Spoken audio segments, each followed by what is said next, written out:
This is an escape game where the familiar becomes terrifying. You're a DMC student working late at night, hard drive plugged in, just a normal project session. Suddenly, a monster like intruder smashes in through the window. You run.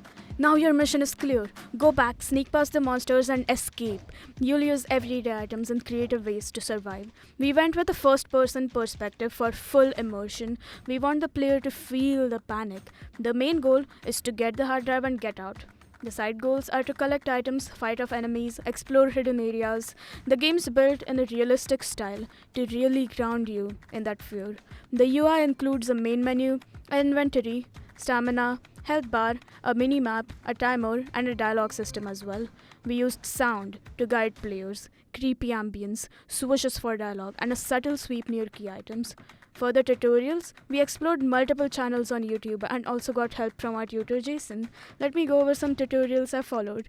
I built the stamina bar and sound system. The stamina bar is a widget tied to the player's speed. For the music, when speed goes above 50, the music kicks in, creating calm at the start and stress during the movement. I set it to loop throughout the entire game.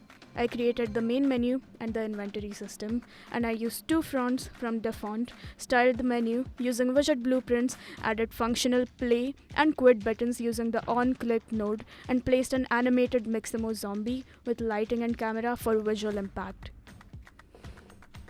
The game mechanics includes enemy AI, chaos, wall run, grabbing and throwing objects, spike traps with ragdoll, grappling hooks, and a door and key system.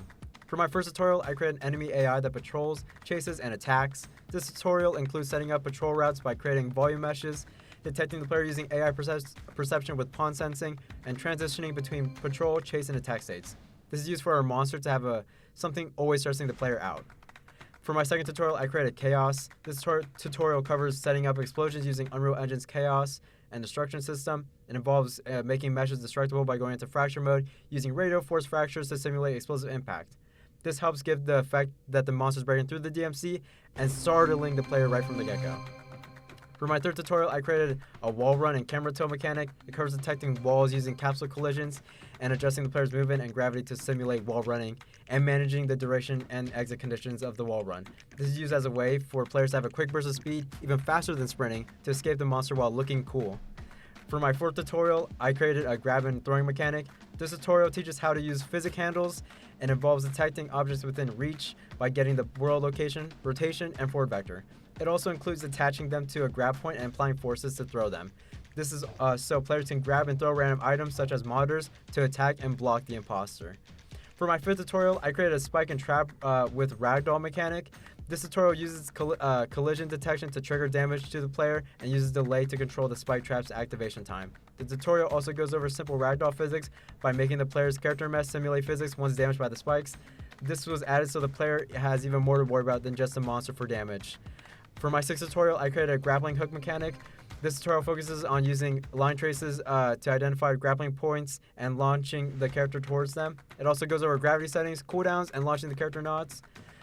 This was added to players to stay more mobile and to get out of bad situations. For my seventh tutorial, I created a door and key system.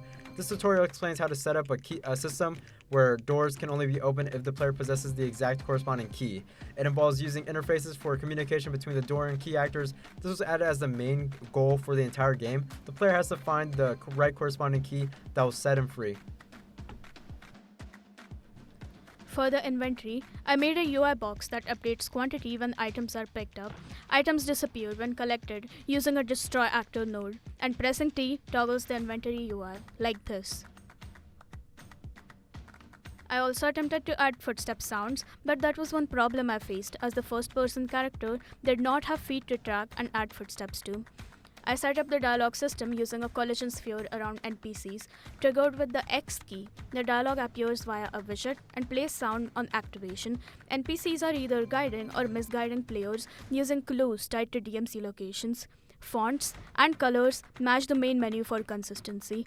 The shockwave ability triggers with the M key, scaling up collision every 0.01 seconds and pushing objects upward using impulse on the Z-axis. This creates chaos in the environment, and I plan to randomize its timing in the level so key items like apples or daggers are displaced, making navigation even more harder.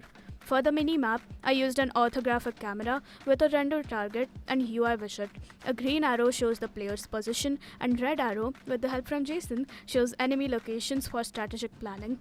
I used masked emissive materials and paper sprite for the arrow graphics. Finally, I added sound attenuation as my bonus. A looping sweep sound plays when the player nears a key, using play sound at location node and get after location node. If the player is far, there's no sound, and if the player is near, it can hear the sound.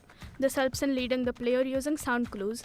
In the end, this game is about experiencing some drama in the normal. You're under pressure, time's ticking, and you need to make decisions fast to survive.